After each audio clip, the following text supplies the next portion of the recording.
where unseen threads entwine all things. Joquan the Hooligan presents Woven Phrase. Tales from the JDH Short Edition by Joquan the Hooligan. Introduction. The objective is simple enough. Lay down suppressive fire covering General Ghettofanker while he rescued the hostage. The hostage's name, Dr. Coldens. The operation was Operation Monetary Cleaned Halls. We were just outside of the province in the state of Wayne, northeast sector, an area known as the Points. The Azurite 105th MM5 Wayne Northeast Battle Legion had us highly outnumbered. Standard procedure when you work for the Job Dominion Holdings Corporation. Some folks call it a bad situation. We simply call it Tuesday. The 105th decided that they wanted Dr. Coldens bad enough to outright kidnap him. The state of Wayne decided that they wanted Dr. Coldens back bad enough to hire us. RPMC gained a reputation for efficiency throughout the nation of McNamara's 5. I've been with the company since we've incorporated in 1989. My name is Cedric Yulfanot. I don't remember if Operation Monetary Cleaned Halls was a success. I don't remember if General Ghettofanker successfully extracted Dr. Coldens. As a matter of fact, the last thing I can remember before I got here is laying out on the grass, looking down at my intestines, thinking I'm about to die without permission. I'm in a world of shit. The transition from death to whatever came after is not what I expected. No tunnel of light, no flash of memories, no dramatic final breath. One moment, I was bleeding out in the rubble of the 105th MM5 Wayne Northeast Division. The next, I was standing in what can only be described as an infinite garden patio. It was infinitely obvious that I had died. No mortal eyes could lay claim to a place like this. Another thing that was abundantly clear, we are not alone in the universe. These are not just people who died on Novus Mundus. I looked down to see people no higher than my ankle, then looked up to see people taller than a 12-story structure. This place stretches endlessly in all directions. Creatures of pure light drifting past like living auroras. Their forms shifted between colors that I don't have names for. Others defied description entirely. Geometric shapes that pulse with consciousness. Beings that seem to exist in multiple dimensions simultaneously. Entities that may have been living sound or crystallized time itself. As I looked around to see if I could find a guardian or an angel or somebody that I could talk to about if I had to go to an orientation or some sort of courtroom, I noticed a small pond and decided to take a look at myself to see how I looked dead. Surprisingly, I looked pretty good. No halo or horns, no white robe, no heart, just me standing there in my JDH Jasper uniform. I was startled when I heard a large splash and looked up to see a cup large enough for me to take a bath in drawn from the pond. I looked up to see a large woman taking a sip. She looked down and smiled at me. "Oh, I'm sorry, little fella. I didn't mean to startle you. My name's Della. Cedric Yulfanot, ma'am. But you probably already know that." "Now, how would I know that?" she asked. "Aren't you an angel or a guardian or something?" "No," she replied with a chuckle. "I'm a singer. Let me guess. You just got here." "Yes, ma'am. Date of death, September 6, 2008, I believe." She chuckled. "All right, then. But you're looking for a veil watcher. It seems they're a bit busy today. Lot going on in the universe. I myself am from planet Earth. I was born in a place called Detroit, Michigan. Where are you from, little fella?" "I'm from the planet Novus Mundus, ma'am. I'm a citizen of the nation of McNamara's 5, born in Port Doe City, Port Doe Province." "Interesting. How long did you experience life, Cedric?" "I was 110 Yickling when I died, ma'am." She calculated with her fingers. "So that means you were 22 years old." "That's right. I was born in the year 1986. But we don't age ourselves by years on Novus Mundus. We age ourselves by Yickling," Della interrupted before I could finish the sentence. She laughed. "I've spoken with many people from all over the universe since I've been here, including people from your planet. Novus Mundus, a place called Ishari? Yes, as far to the east. I've never been there myself, always imagined going, however. Della continued. For those of us who lived observing time, the universe mostly keeps us in sync. We all recognize years, but there are some areas of the universe where they celebrate fluxes, others celebrate quarters, some cycles, some beats. I know on your planet, you age yourselves with Yiklin, and despite your 90 Yiklin, I know that you look like a 22-year-old because the cycle of life on your planet is different from Earth. Also because you remind me of my grandson. He was 22 years old when I died. Naturally, I was curious from this new enlightenment. So I asked Della, on your planet, you don't age in quarters or beats? No, Della said. We go by the good old year system, just like a lot of other areas in the universe, depending on planetary variations and densities. We living beings of flesh and blood are only temporary vessels. Physical matter was never meant to be permanent. Even stars have an expiration date. Black holes are among the most powerful forces in the universe known to intelligent life. Yet even they have an ending transition. You think of a universe as a place, just as a blood cell would think of the body it dwells in as a place. But just like that blood cell, many of us are unaware that the place that we inhabit, meaning the universe, is not just a place, but an enlightened consciousness. It establishes life all over itself, placing certain planets on what we on Earth call Goldilocks zones, just right for complex life. The systems are usually the same: geographic locations, love, hate, peace, war. In these experiences, the universe gains understanding. With this knowledge, the universe continues to expand itself. Life experience cycles of the flesh, however, are always temporary. How do you know that, Della? My Veil Walker told me. You'll meet a Veil Walker soon enough. But for now, I'm just fascinated. I love talking with people from your planet. Why don't you tell me about yourself? Well, I'm a soldier from Bordeaux province. Are you a Navy man? Della asked. No, although we have a lot of mighty rivers in my province. The Jeffreys, the Lodge, the Fisher, the Ford. A lot of sea merchants, sailors, and journeymen travel through. The names of your rivers in Bordeaux sound like the names of our freeways in Detroit. That's interesting, Della said pointedly. Our waters are very peaceful for the most part, I continued, dense with the energies of Codus. Is that your religion? Della asked. More of a philosophy, I replied.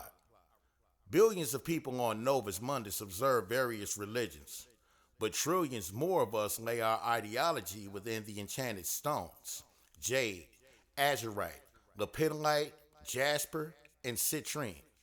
I guess you could say they're the dominant political ideas, Della added.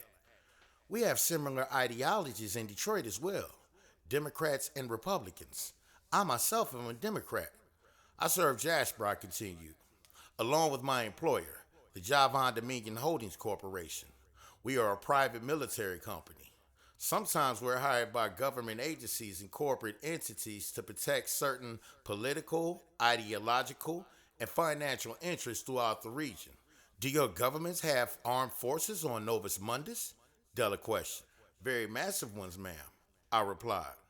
Then why don't the governments fight for their own interests instead of having private military companies do so? We do fight for our government's interests, ma'am, alongside many of the nation's MM5 designated branches, under all 5 enchanted stones. War has always been a horrible thing on Earth, Della explained. It's not that bad on Novus Mundus, I continued. No worse than when the lion hunts the gazelle or when the cat hunts the canary. Our planet is populated in the quadrillions. There's always something to fight and die for. I don't understand how you guys could treat each other so poorly. You're so small and cute and adorable. You look like a cute little action figure. Well, it's not like we spend the day hunting and gathering each other, I continued. We have music, literature, recreation, enjoyment, pleasure, just like any other civilized society, I imagine. Well, I guess it would be a shame wasting time concerning myself more on the matter than you yourself are concerned with it. Perhaps it's not that bad of a thing for you. My nephew enjoys such things with his television and video games. I could see how the universe itself would find entertainment experiencing life on your planet. Would you like to take a walk with me, Cedric? The question shocked me. The woman must be insane. How am I supposed to keep up with her?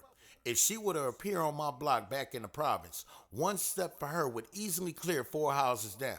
But she put her hands down by my feet, gesturing for me to climb on. And so I did. And she placed me on her shoulders and began to stroll. To say that I was taken back by the sights I saw as she walked with me seated on her shoulder would be an understatement. Beautiful flowers of all sizes, all kinds of luscious furniture with beings just relaxing. Such a peaceful environment, something I've never seen before. The veil walkers seem to be very busy today. There are none scurrying about at the moment. You'll know when a veil walker summons you, you'll hear your name being called.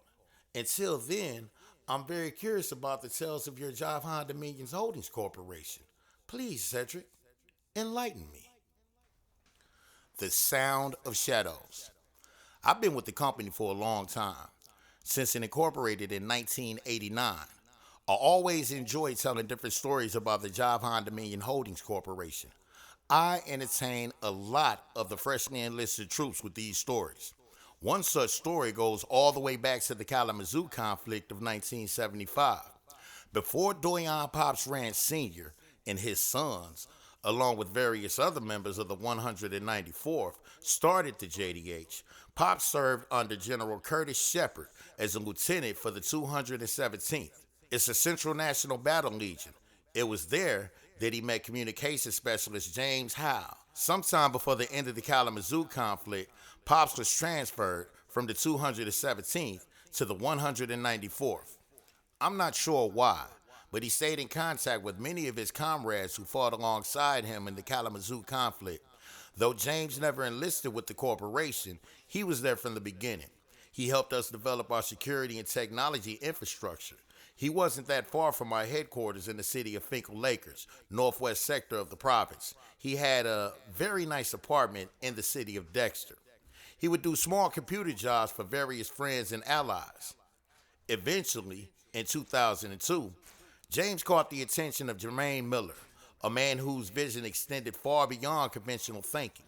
Miller had founded Def Limited Sound Labs, a technology firm that specialized in something that most people had never considered: acoustic intelligence and warfare.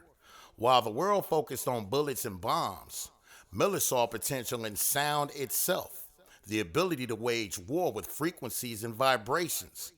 James's expertise in communications technology made him invaluable to Miller's operation. Within the company's walls, surrounded by equipment that could turn sound into a weapon, James found his calling. His knowledge, honed during the conflict in Kalamazoo, now served a different kind of battle, one fought in laboratories rather than trenches. Success came quickly. James began purchasing stock in Def Limited Sound Labs, and before long, he had ascended to become one of the company's top shareholders. With his newfound wealth, he bought a large home in the state of Oakland, near the company's headquarters, and settled into a life that seemed worlds away from his military past. But the past has a way of calling, and James found himself thinking of old comrades. One name that kept surfacing in his thoughts was Doyon Pops Rand Sr., though back during the Kalamazoo conflict, nobody called him Pops yet. He had been Lieutenant Rand then, James's commanding officer, a man who understood both the weight of leadership and the bonds formed in combat. During his tenure as a lieutenant under General Hank Voss Sr. of the 194th, Pops was introduced to several families who owned companies of their own. Pops' family owned Rand Electronics. He would also meet the family owners of companies such as Elixir Corp. Inc., Boss Ventures, and Communal Combative Intelligence. In the interest of protecting Jasper ideologies, they joined together and formed a holding company called Javhan Dominion Holdings, a private military company that would contract with government and corporate entities. Eventually, other families would join in, such as the owners of United Industries and Lewis Law. James saw opportunity in this connection. Surely Pops would be interested in the acoustic technology that Def Limited Sound Labs provided. With samples and specifications in hand, James made the journey to Port Doe Province, carrying hopes of a profitable reunion. When James arrived in Port Doe and met with his old commanding officer, the reunion was warm, but the business prospects were cool. Pops, though genuinely glad to see his former communications specialist, showed little interest in purchasing acoustic warfare equipment for the JDH Corporation. The technology was unproven, the applications uncertain, and Pops had learned to be cautious with his investment. But James had not traveled all this way to accept defeat so easily. He knew that Pops' son, Doyon Ghettofinger Rand, was also a major stakeholder in the job hand Dominion Holdings. Moreover, Ghettofinger had recently married Quetta Aquasies Rand, major stakeholder of the prestigious Lewis law firm out of McFarland. Aquasies had just earned her doctorate of juridical science from Madonna University in Wayne, and alongside her husband, now held significant stake in the JDH Corporation. I must admit, when Aquasies first joined the corporation, we all were a bit skeptical of the capability of this so-called A100 Prime.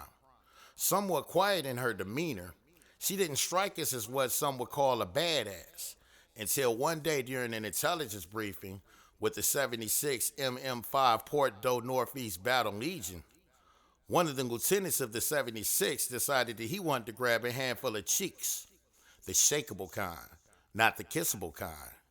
In what seemed like a microsecond, Aquasies grabbed his wrist from behind her back, twisting the body of the lieutenant around and smashing his face into a nearby Humvee. The lesson he learned that day: some cheeks are for kissing, not pinching. The lesson we learned that day: never judge a book by its cover. James would have preferred to be with Mazikor, the third of Pops' prophesied sons, and another founding member of JDH.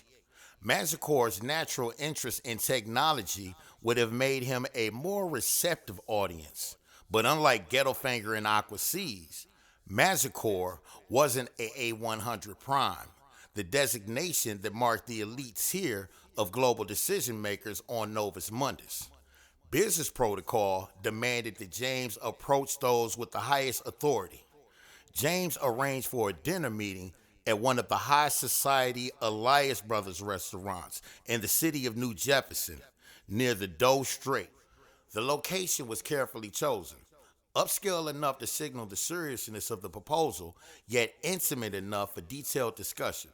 Before dinner, the couple took the opportunity to visit Ghettofinger's older half-sister, Captain Angelus, at the Gabriel Richards Naval Yard. Angelus served in the National Navy, but was considering starting her own naval PMC, a family business approach that seemed to run in their mother's bloodline. When they finally gathered around the dinner table, James presented his vision with the passion of a true believer. He spoke of acoustic warfare and psychological operations, of long-range acoustic devices that could disperse crowds or disorient enemies from miles away. He described sonic cannons capable of incapacitating targets without permanent harm, and acoustic holography, the ability to project sound in three-dimensional space, creating holographic audio that could confuse and misdirect. The technology was revolutionary, James argued.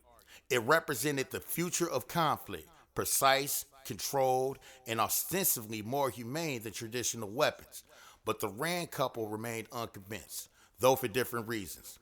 Ghettofinger approached the matter from a purely fiscal standpoint, much like his father.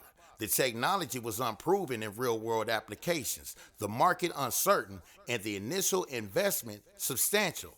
From a business perspective, it simply didn't make sense to commit significant resources to something so experimental. I don't know, James. It seems to me that these kind of funds would be better spent giving escrow to the boys on furlough to use to buy booze and solicit whores. Are you serious? James replied. Of course not, Ghettofinger said. Whores are way more expensive than booze.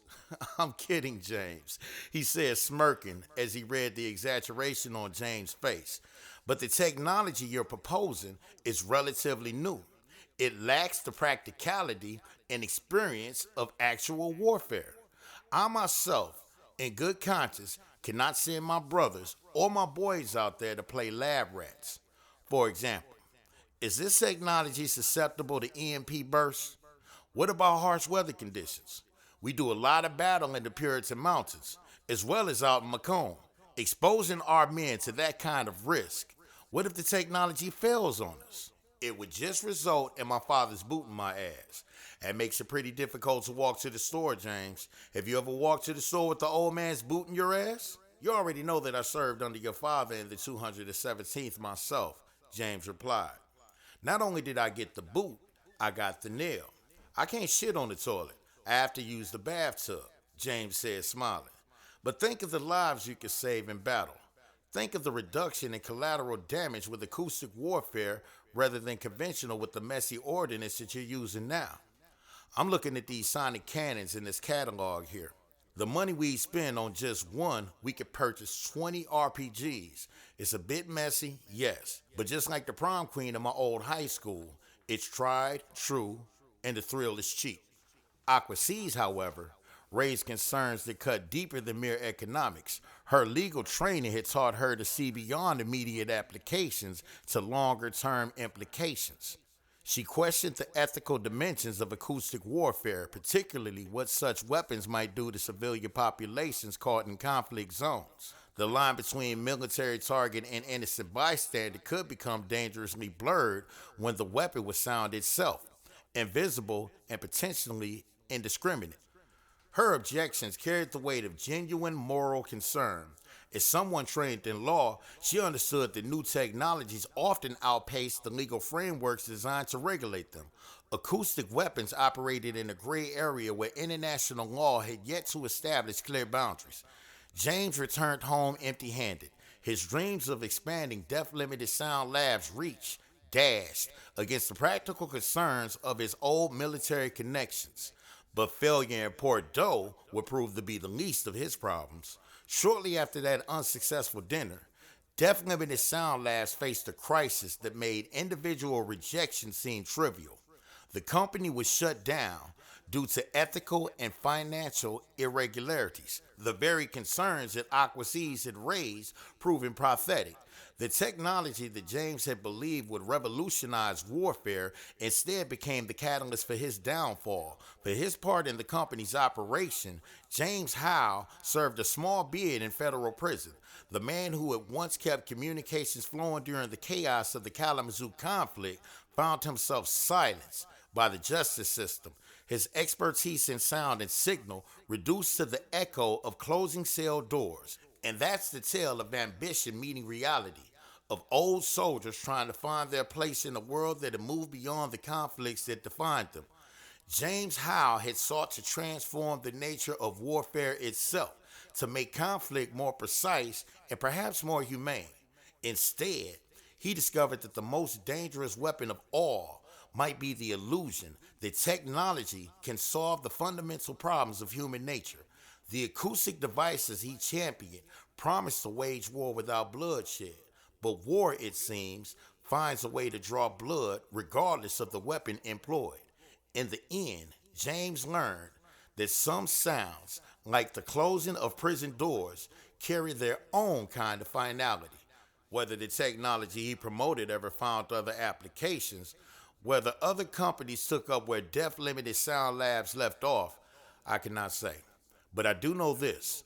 In the quiet moments after the story was told, we all sat in silence, listening to the ordinary sounds around us, the hum of conversation, the clink of glasses, the whisper of air through the room, and wondered what weapons might be hidden in the frequencies we take for granted.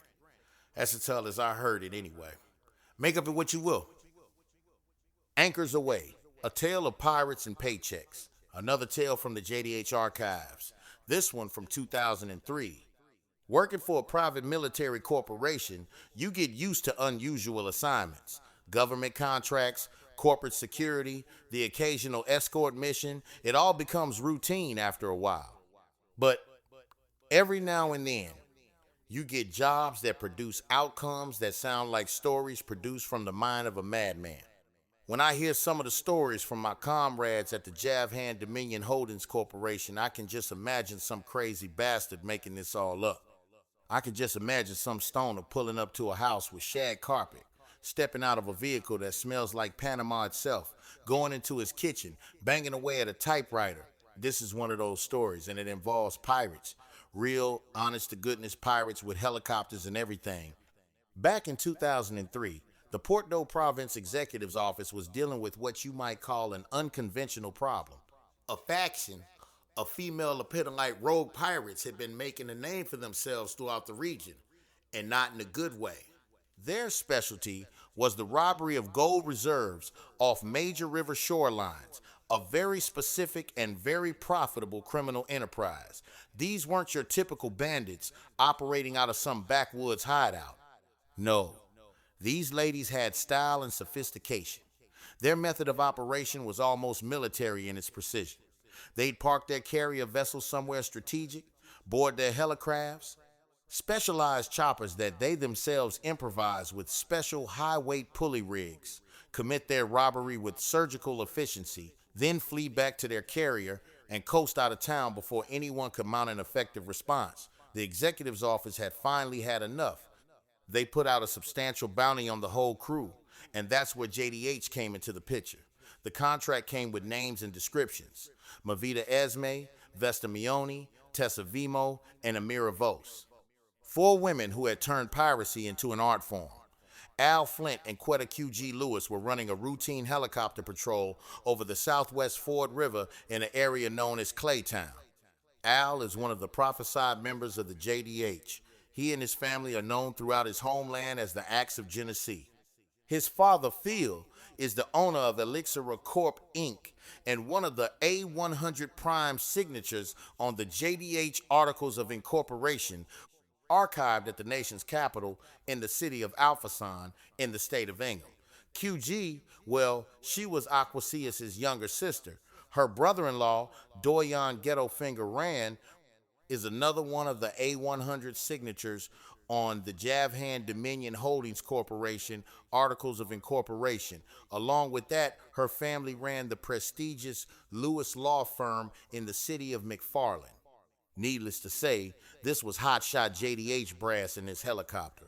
They were cruising over the Claytown area doing their standard sweep pattern when QG spotted something interesting through her field glasses. Docked along the riverbank was a carrier vessel that matched the description they'd been given for the pirates' base of operations. Al, QG said over the intercom, take us down a little and circle around. I want to get a better look at that vessel docked off the Ford. Instinctive cognition kicking in. As Al Flint brought the helicopter into a lower orbit, he keyed his radio for the Chamber Tent Center. Chamber Tent, this is Strobe Actual. There's a possibility that we have located Mavita Esme, Vesta Mioni, Tessa Vimo, and Amira Vost, requesting additional air support. Over. Strobe Actual, this is Chamber Tent Center. What is your current location? Over. Al Flint tapped his finger against his forehead in annoyance. Central Sahara Desert Region, Chamber Tent, hovering low over Claytown. Over. Strobe Actual, that'll be a negative. Air assets in that area are currently tied up in Oakwood Heights as well as the Hubbard area. Over. Can we utilize assets out of Spring Wheels? Over, Al said, suppressing the kind of anxiety that would drive a man to drinking before 10 a.m. What part of no don't you understand, Flint? The N or the O? Chamber 10 out. That was no doubt Pops Doyon Rand Sr. He angrily tossed the radio microphone onto the cockpit dashboard. Looks like HQ just told us to fuck ourselves. We're A100s, QG said. Just get me closer to that floater to take a look at what's going on. Al complied, bringing their helicopter into a lower orbit around the suspicious vessel. It was definitely the right size and configuration, the kind of ship that could serve as a mobile base for helicopter operations. But confirmation would require more than just visual identification. Let me scan the frequencies, QG said, adjusting the radio equipment. If they're operating in this area, we might pick up their communications. Al broke into his legendary banter. Holy treasure chest, Batgirl. Those are the bandits that have been plundering the piggy banks of Gotham. Let's land the Batchopter and get those bitches. QG scoffed. You know I don't like that word, Al. Al chuckled. Well, hold on there, Queen Latifah. You don't have to get all who you calling a bitch, UNITY on me. You do realize that you work for a private military company and not a Girl Scout troop, right? That word is offensive to women, she replied. Women are offensive to women, he retorted. We've liberated your kind from the kitchens, giving you the right to vote. And how do you repay us? You go to dance clubs in scantily clad outfits and dance with each other. The kitchen in the bedroom, QG. The kitchen in the bedroom. She waved Al off as she scanned the frequencies. What happened next was like something out of a movie. As QG swept through the radio frequencies, they picked up chatter that made both of them sit up straight in their seats. There was a robbery in progress at the Premier Express Reserves on McGraw Avenue, exactly the kind of target these pirates specialized in. Al, we need to get to McGraw Avenue, now, QG said, her voice carrying the urgency of someone who just connected all the dots. Roger that, my boot-wearing, bra-burning counterpart, Al replied, banking the helicopter hard toward the city. How do you want to play this? We can go chapter 12 on this, but be ready for anything. These aren't amateurs we're dealing with. As they approached the Premier Express Reserves, they would indeed stumble upon some very nefarious activities. The pirates were there, and they were in the middle of loading their armored helicopters with gold bars. It was brazen, efficient, and about to become very expensive for them. What followed was the kind of aerial combat that most pilots only read about in avionic tabloids. The pirates had 2 heavily armed helicrafts, both loaded with stolen gold and crewed by women who clearly knew their way around military-grade equipment. We've got 2 bogies, heavily armed, carrying stolen cargo, Al reported over the radio as he maneuvered their helicopter into an attack position. Mavita Esme, the apparent leader of the pirate crew, was piloting the lead helicopter. She was good. Damn good. Her evasive maneuvers showed the kind of training that doesn't come from civilian flight schools. Vesta Maione was her gunner, and she opened up with what sounded like a .50 caliber mounted weapon as soon as the JDH helicopter came into range. Taking fire, Al called out, throwing their aircraft into a diving spiral to avoid the incoming rounds. QG, are you going to get in that gunner seat, or should I pull out my catcher's mitt? QG was already there, her hands working the controls of their own mounted armament. Engage in primary target, she announced, sending a burst of fire toward the pirates' lead helicopter. The second pirate helicopter, piloted by Tessa Vimo with Amira Voss as gunner, tried to flank them from the east. It was a textbook pincer movement, the kind of tactic that would have worked against individuals less codastically dense. But Al and QG were well-trained, experienced JDH practitioners, and they developed the kind of intuitive coordination that comes from years of operating in high density. As Medea's helicopter moved to flank them, Al anticipated the maneuver and dropped their aircraft suddenly, causing the pirates to overshoot their intended firing position. With a deep concentration, Al was able to temporarily alter the atmospheric pressure surrounding the propellers of the enemy craft. A feat he wouldn't be able to maintain for no more than a few seconds, but just long enough to throw off the flight pattern of the enemy chopper to line him up for a shot. Now, QG, Al shouted. QG didn't need the encouragement. Her return fire caught Medea's helicopter in the tail rotor, sending it into an uncontrolled spin. Amira Voss managed to lay down covering fire as Medea fought to maintain control, but the damage was done. The second pirate helicopter was forced to make an emergency landing in a nearby parking lot. With one of their aircraft down, the remaining pirates found themselves outmaneuvered and outgunned. Mavita Esme was still a formidable pilot, but she was now facing 2 Jasper A-100s while piloting a helicopter full of heavy gold bars, affecting her aircraft's performance. They trying to make a run for the river. QG observed as the remaining pirate helicopter began moving toward the waterfront where their carrier was waiting. Thanks for the report, Captain Obvious, Al replied grimly, pushing their helicopter to its maximum speed. What followed was a running battle over the rooftops of Port-Doe province. The pirate's helicopter, weighed down with stolen gold, couldn't match the speed and agility of the JDH aircraft. Vesta Maione continued to provide covering fire, but her shots were becoming increasingly wild as Hilde struggled to maintain stable flight. The end came when Al managed to position their helicopter directly above the pirates' aircraft, QG, demonstrating the kind of precision shooting that had earned her a reputation throughout JDH, put a controlled burst into the pirate's main rotor assembly. Target disabled. She reported as the pirate helicopter auto-rotated down to a hard landing near the docks. By the time the authorities arrived, all 4 pirates were in custody, their helicopters were secured, and most of the stolen gold had been recovered. The Port-d'Eau Province Executive's Office was pleased enough with the outcome to pay the full bounty without any of the usual bureaucratic delays. Al and QG posed for the required photos with the captured pirates and recovered gold, playing their parts in the public relations aspect of private military work. The local news ran the story with headlines about Sky Pirates brought to justice and JDH gives them hell. But here's where the story gets interesting for those of us who knew Al Flint personally. As the authorities were loading the recovered gold bars into their transport vehicles, Al managed to slip one of the bars into his helicopter. Just one, mind you. Not enough to be noticed in the official count, but valuable enough to make the whole operation considerably more profitable from his personal perspective. Now, I'm not saying what Al did was right or wrong. That's between him and his conscience. But I will say this. When you're risking your life to recover other people's money, and when the people paying you are bureaucrats who've never been shot at, it's easy to develop a flexible relationship with official procedures. QG never said anything about the missing gold bar, though I'm pretty sure she noticed. That's the thing about good partners in this business. They understand that loyalty sometimes means knowing when not to see things too clearly. The pirates, for their part, were eventually processed through the legal system.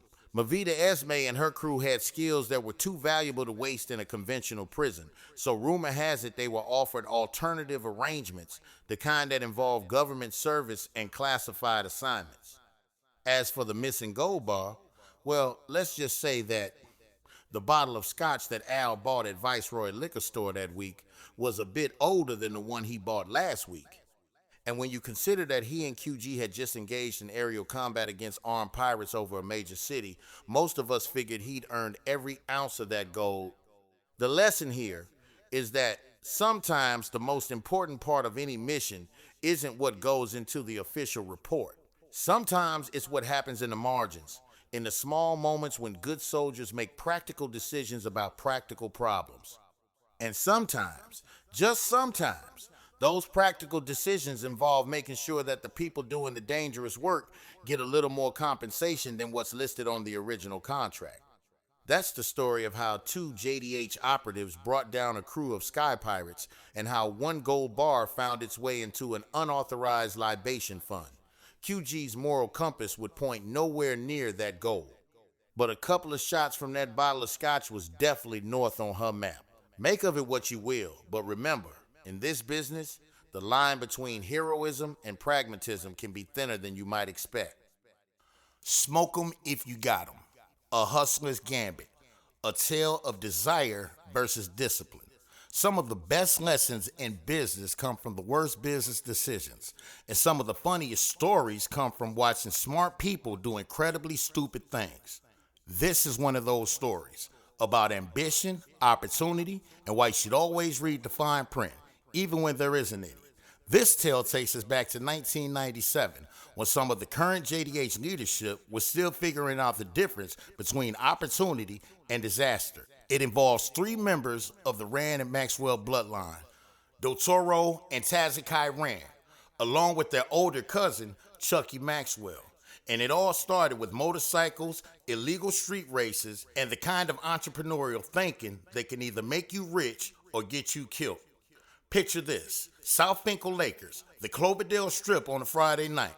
The air smells like burning rubber, Newports and Black and Miles, alcohol, and of course, weed. And there's that electric feeling you get when a bunch of people are doing something they probably shouldn't be doing. Illegal street racing has always been big business in Port-d'Eau Province. Not just the races itself, but everything that surrounds it. Mechanics offering quick repairs, folks setting up barbecue grills, selling plates, bookies taking bets, DJs selling their mixtapes, and always, people looking to buy things to help them forget that they had real jobs to go back to on Monday. Dotoro and Tazakai were there cheering on their younger brother Dickie, who had quite the reputation on 2 wheels. Diggy was fearless on his motorcycle, the kind of rider who treated the laws of physics more like suggestions than actual rules. As the Rands watched their little brother tear up the strip, Dotoro's entrepreneurial mind started working. "Look around," Dotoro said to Tazakai during a break between races. "You see all these people? They got money in their pockets, they feeling good, just kicking it, right? And what do people do when they want to kick it?" Tazakai, who was a tactical administrator with the JDH Corporation by this time and understood both opportunity and risk management, caught on immediately. "You thinking about moving some product at these races?" "Exactly. Marijuana specifically. Look at this crowd. Half of them are probably smoking anyway, but they buying from whoever just so happened to be around. I can get the FA mob down here. We can set up something regular, reliable, quality product." It wasn't that bad of an idea, actually. The racing scene was perfect for that kind of business. Lots of cash flow, people in a party mood, and enough noise and distraction that transactions could happen without drawing unwanted attention. "I got the perfect connection for us," Tazakai said. "Who?" Dotoro wondered inquisitively. He glanced at his younger brother with a sly grin. "Chucky." "Chucky?" Dotoro questioned with a skeptical scowl on his face. "You full of shit. Ain't no way in hell Pops is going to allow the company's chief strategist and intelligence officer—" "No, not Chucky Hoy, you hard-on," Tazakai interrupted. "Our cousin Chucky." "Oh, Chucky Maxwell." "Right," Tazakai said pointedly. Tazakai knew that if they were going to do this right, that they needed to talk with someone with connections and experience. That someone was their older cousin Chucky Maxwell, who operated out of the city of Scone and had built himself quite a reputation in various entrepreneurial ventures. That part of the Maxwell family gained a nefarious reputation throughout the city of Scone and outlying communities. In the streets of Scone, Chucky was known as Superman. His younger brother, however, a bit more villainous in his nature, they called him Doomsday. Chucky was family, but he was also notorious. The kind of man who commanded respect through a combination of business acumen and a subtle implication that disappointing him might be hazardous to your health. He built this operation from nothing, and he didn't tolerate amateur hour from anyone, family or otherwise. "We need to drive up to Scone and have a conversation with Chucky," Tazakai told Dotoro. "If we do this, Pops can't find out about it. I can bring in a few of my sergeants like Reginald Cruz, but this will have to be primarily a FA mob operation." Dotoro agreed, though he's already nervous about involving Chucky. Family business could be the best business or the most dangerous business, depending on how professionally you handle it. The drive to Scone gave Dotoro and Tazakai time to plan their pitch. They worked out the basis. The racing scene provided the perfect customer base. They had the connections to move the product throughout the Finkles, and they understood the risks involved. What they hadn't worked out, and what would serve as junction to the malfunction, were the specifics. The Rand brothers arrived at Chucky's estate, a large ranch, including adjacent land to a large northern field, just off of Cherry Hill, in the northern area of Scone. "This isn't far from the Flint matter," Tazakai said. "I've never been to Al Flint's house," Dotoro replied.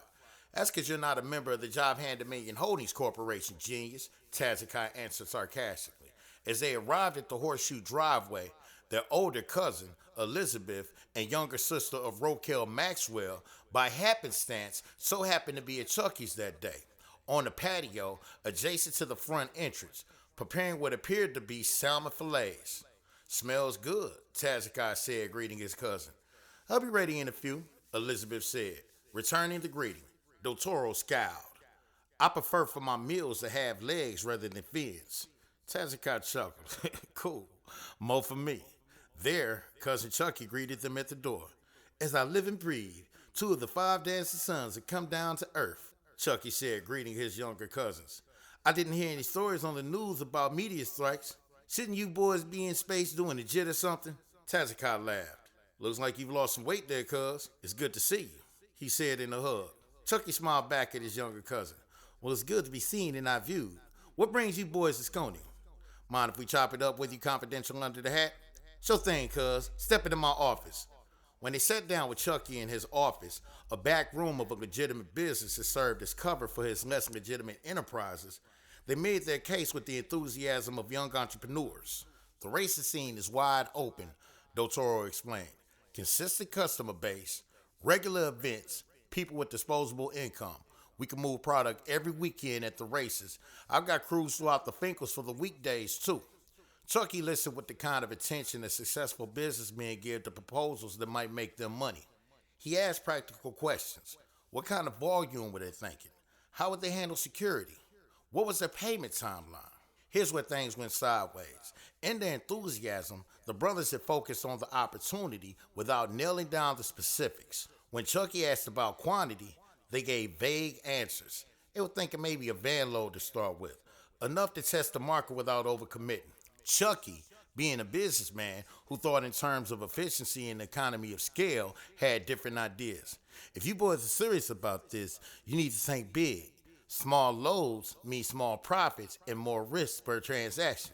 What the brothers thought was going to be a modest trial run turned into something much larger. Instead of the van load that they had been hoping for, Chucky provided them with a few trucks full of marijuana.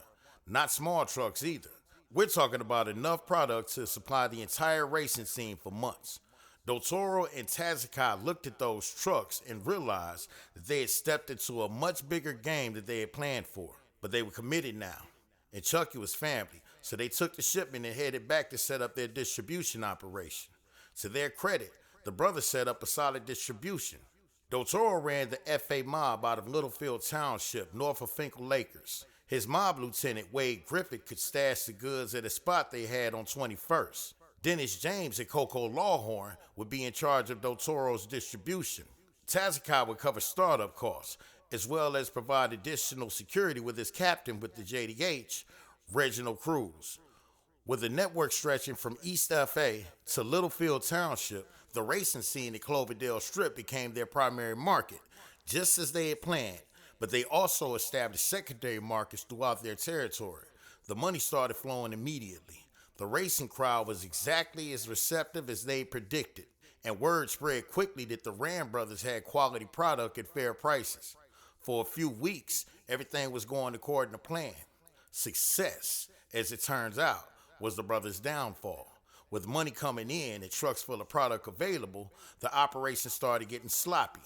Tazakai, along with their older brother Ghettofinger, would always throw parties, practically every weekend, at a location on the Javhan Dominion Holdings Corporation headquarters known as the Garage. It was an abandoned car dealership before the JDH purchased it. For a while, it served as a temporary base of operations before the Chamber 10 building was constructed. Some operations were still coordinated from the garage, but mostly it served as a recreation area for off-duty JDH personnel. JDH leadership, particularly Pops, looked down on smoking weed, but if you got rid of everyone who would blaze occasionally, you wouldn't have much of a workforce, so they looked at the activity as a necessary evil. But with a large supply on hand, Tazakai began turning these parties into Cheech and Chong movie sets, big parties, the kind of parties where discipline goes to die and business sense gets smoked up in a cloud of your own inventory. Instead of treating the marijuana as business assets that needed to be moved for profit, it became party supplies. Instead of focusing on sales and reinvestment, they got caught up in the lifestyle. Dotoro watched in horror as their profit margins literally went up in smoke at Tazakai's increasingly elaborate parties. We supposed to be selling this stuff, not smoking it, Dotoro kept reminding his brother. But by then, the party train was rolling too fast to stop. The worst part was that in all the celebration of their early success, they had lost track of the most important part of any business relationship, paying your suppliers. Weeks had gone by, and they still hadn't sent Chucky Maxwell his money. When reality finally penetrated the haze of their party lifestyle, the brothers realized they were in serious trouble. They had smoked or given away a significant portion of their inventory, spent most of their profits on parties instead of setting aside money for Chucky, and they still had trucks full of product that they now couldn't move fast enough to cover their debts. Dotoro, in his own words, was scared shitless. Chucky Maxwell was not the kind of man you kept waiting for payment. And he certainly wasn't the kind of man you wanted to disappoint with excuses about parties and poor inventory management. We have to go back to Scony, Del Toro told Tazakai. We have to bring him what money we've got left and return the rest of the product. Tazakai, finally sobering up to the reality of their situation, agreed. They loaded up the remaining trucks of marijuana, gathered what cash they had left from their brief but profitable venture, and made the drive back to Scony with the kind of dread usually reserved for condemned men. Arriving at Chucky Maxwell's ranch for the second time was nothing like the first. The enthusiasm and optimism were gone, replaced by the cold sweat that comes with knowing that you've disappointed someone who has the power to make that disappointment permanent. Chucky, Del Toro began, we've got some of your money and we're bringing back the rest of the product. We had some problems with the operation. The younger brother, in the midst of giving his explanation, was drowned in fear as their older cousin began reaching in his cabinet. To his relief, he was retrieving a bag of better-made potato chips. Upon listening to his younger cousin's explanation, Chucky reached in a drawer at his desk, pulled out a knife, and placed it in front of him. Tazakai's terror alert level went to orange before Chucky pulled out an apple and started slicing it. Chucky listened to the confession with the kind of calm that was more terrifying than anger. They explained about the parties, the poor inventory control, the money they spent instead of saving. They braced themselves for the kind of response that family disputes in their line of work sometimes required, the unexpected response. What happened next surprised both brothers and probably saved their lives. Instead of the violent response that they had been expecting, Chucky started laughing. Not the kind of laugh that comes before something terrible happens, but genuine amusement at the situation. You boys ain't ready to start selling weed yet, he said, shaking his head, with what seemed like genuine affection for his younger cousins. Maybe you guys should start selling crack or try rapping. It was all love, as they say in the family business. Chucky understood that the brothers had learned a valuable lesson about the difference between opportunity and capability, between ambition and discipline. The debt was forgiven, the relationship remained intact, and everyone walked away the wiser. This story serves as the perfect example of why ambition alone isn't enough in any business, legitimate or otherwise. Notoro and Tazakai had correctly identified a market opportunity. They had established proper supply lines and distribution networks, and they had successfully penetrated their target market. What they hadn't done was maintain the discipline necessary to treat their venture as a business rather than a lifestyle. They got caught up in the thrill of success, and forgotten that success requires constant attention to the fundamentals: inventory management, cash flow, debt service, and supplier relationships. The irony is that if they'd approached the marijuana business with the same discipline they later brought to their work with JDH, they probably would have been very successful. The market was there, the product was good, and the demand was consistent. But sometimes the most valuable lessons are the ones that come from failure, especially when that failure doesn't cost you your life or your family relationships. Dotoro and Tazakai learned about responsibility, discipline, and the importance of keeping business and pleasure separate.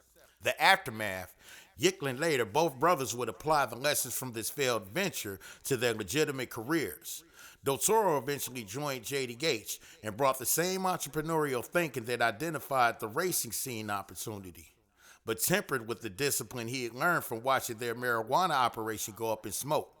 Tazakai continued his career with JDH and became known for his attention to detail and his insistence on proper procedure, qualities that probably developed from watching their informal business ventures collapse due to the lack of proper management.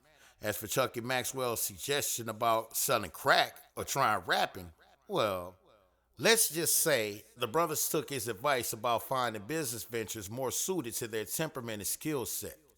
And fortunately for all involved, those ventures turned out to be considerably better than their brief career in botanist logistics. The lesson here isn't about the dangers of illegal business. It's about the universal principles that apply to any venture. Ambition gets you started, but discipline keeps you going. Opportunity means nothing if you can't execute consistently. And family relationships, whether in business or in life, require the same respect and professionalism as any other important partnership. Most importantly, when you're in business with someone, especially family, you pay your debts and you honor your commitments. Everything else is negotiable, but your word and your reliability are the foundations of any successful operation. That's the story of how two prophesied sons learned that sometimes the most expensive education comes from the cheapest mistakes. How a failed marijuana operation taught lessons that would serve well through their legitimate careers. And that's why we always emphasize discipline and attention to detail in JDH operations, because whether you're running a street hustle or a military operation, the fundamentals remain the same. Know your business, respect your partners, and never let the celebration start before the work is finished. The Veil Walker's revelation. As Della walked, carrying me on her shoulder through the infinite garden, I found myself lost in the rhythm of her steps and the wonder of sharing stories from my world. I began to feel an unexplained connection with her, something that had always been there but was only recently revealed. Hours seemed to pass, or perhaps eons. Time moved differently in this place, as I recounted tale after tale of the JDH Corporation, of Pops and his prophesied sons, of Al Flint's golden pragmatism, of Dottoro's street wisdom, and Chucky Maxwell's forgiving nature. Della listened to each story with the fascination of someone discovering a new form of music, asking questions that showed she understood the deeper currents beneath the surface events. When I told her about James Howe's acoustic warfare dreams, she nodded knowingly. When I described the Sky Pirates and their helicopters, she laughed with recognition. And when I shared the tale of the brothers' failed marijuana venture, she shook her head with the universal understanding of ambition meeting reality. Your world sounds so much like mine, Cedric, she said as we paused beside a crystalline fountain that sang in harmonies I'd never heard. The names are different, the technologies vary, but the hearts of your people on Novus Mundus, they beat with the same rhythms as ours on Earth. Before I could respond, a voice echoed through the infinite space, not heard, but felt in every atom of my being. Cedric Euphanaut. Did you hear that? I asked. Hear what, sweetie? Della responded. It sounded like someone said my name. The voice was neither male nor female, neither young nor old. It simply was, carrying the weight of stars and the gentleness of morning dew. That's your Veil Walker, Della whispered. I didn't think it would take that long for one to show up. You haven't been here long enough. No one besides me knows your name so far here. Carefully lowering me to a platform of living light that materialized beneath her hand. Thank you for sharing your stories with me, little soldier. They were more precious than you know. The being before me defied every attempt at description. It existed in multiple dimensions simultaneously, sometimes appearing as pure light, sometimes as geometric patterns that hurt to contemplate directly, sometimes as a figure that seemed almost human but stretched across space-time itself. When it spoke, the words formed directly in my consciousness. Cedric Euphanaut of Novus Mundus, soldier of the Jasper ideology, servant of the Javhan Dominion Holdings Corporation, welcome to the space between spaces. Sir, I said, falling back on military protocol because it was all I had, I'm ready for whatever comes next. I am neither a sir or a ma'am. I am a small representation of a pulse between everything that ever existed and nothing that ever came to be. On some worlds, referred to on some planets by vessels as pulse. On others, referred to as the infinite. Some say gods. Most on your planet call what I represent Kodos. The Veil Walker's form shifted, becoming more comprehensible. A small figure in robes that seemed woven from starlight.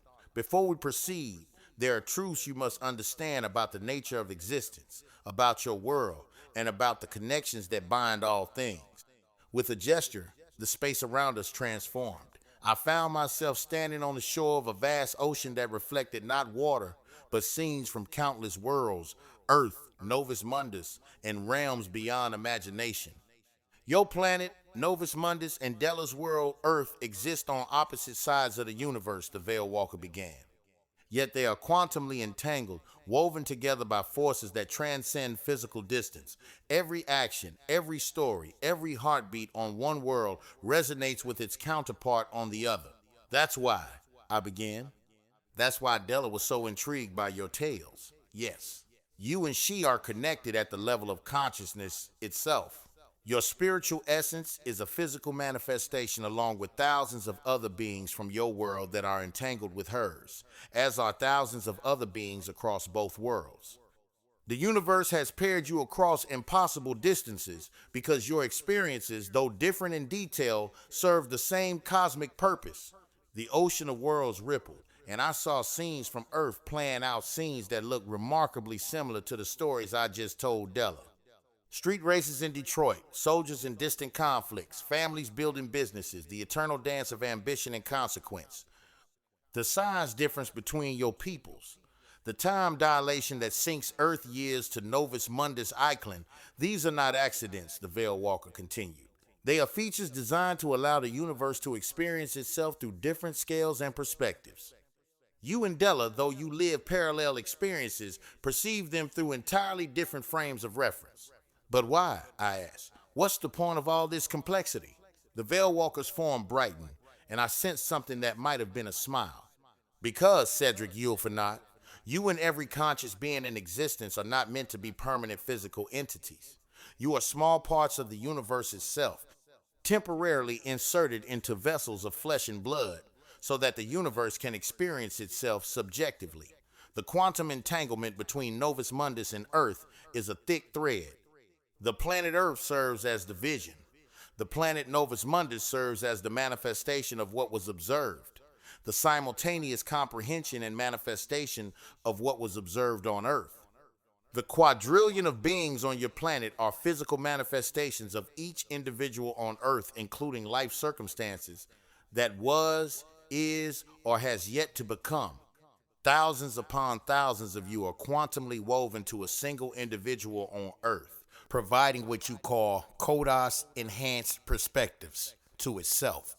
Through these multiple quantumly entangled perspectives, the universe itself is informed, entertained, and continues to expand.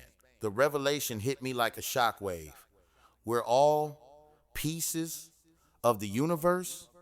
The universe is consciousness exploring its own nature through countless perspectives. Every joy you felt, every fear, every moment of brotherhood with your JDH comrades, every lesson learned from failure. These are the universe coming to know itself through your eyes, your heart, your temporary existence.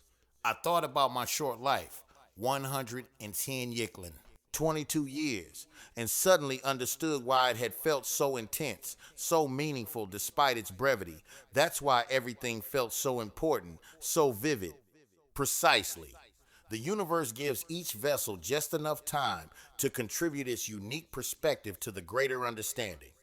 Your stories, the tales you share with Della, they matter because they represent one facet of consciousness experiencing itself through the lens of your world, your culture, your individual perspective. The Veil Walker gestured toward a path that seemed to lead deeper into the infinite garden. But first I was guided to a small pond whose waters reflected not images, but pure possibility. Before you continue your journey, drink, the Veil Walker said. I knelt beside the pond and cupped the water in my hands. The moment it touched my lips, I gasped. Whoa! The water was more than refreshing. It was revelation itself, understanding flowing through me like liquid enlightenment. Every story I'd told, every experience I'd lived, suddenly made perfect sense within the vast tapestry of existence.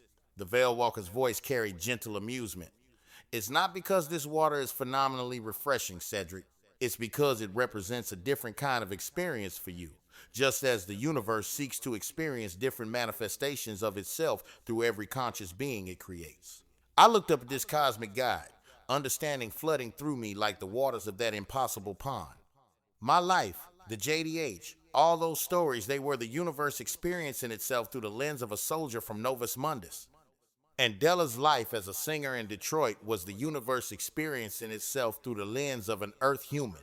Your stories resonated with her because they were variations on the same cosmic themes, the same universal experiences of growth, conflict, love, loss, and discovery played out across different scales and in different contexts. Will I see her again? In ways you cannot yet comprehend, you and she were never truly separate. The quantum entanglement that connects your worlds, your spirits, transcends the boundaries of individual existence. Her essence is woven into yours, as yours is into hers, as both are woven into the infinite tapestry of conscious experience. The veil walker began to fade, or perhaps I was the one moving towards something new. Your tales will continue, Cedric Yulfanat, not as memories, but as part of the ever-expanding understanding that drives the universe to know itself more completely. Every story shared, every connection made, every moment of recognition between kindred spirits across impossible distances, these are the threads from which existence itself is woven. As the garden around me began to transform into something beyond description, I felt a profound sense of completion. My brief life as a soldier, my death in service to the JDH, even these moments of storytelling in the space between worlds, all of it had served a purpose greater than I could have imagined. The universe had experienced itself through my eyes, my heart, my temporary vessel of flesh and blood. And in sharing those experiences with Della, in that moment of connection across the vast distances of space and consciousness, the universe had come to know itself a little more completely. The water from that cosmic pond still tingled on my lips as I stepped forward into whatever lay beyond the veil, carrying with me the stories of Novus Mundus, the warmth of connection with a kindred spirit from Earth, and the profound understanding that every moment of existence, no matter how brief, contributes to the infinite symphony of conscious experience. Behind me, I could sense Della continuing her own journey through the infinite garden, carrying my stories with her as I carried hers, two threads in a cosmic tapestry, forever entangled across the vast reaches of space and time. Thus ends the tales of Cedric Yulfanat, soldier of the Javhan Dominion Holdings Corporation, citizen of Novus Mundus, and brief vessel for the universe's exploration of itself through the experience of war, brotherhood, and the eternal human or perhaps universal spirit that finds meaning in even the smallest acts of connection and understanding. Thus ends Tales from JDH Corporation. But the saga continues.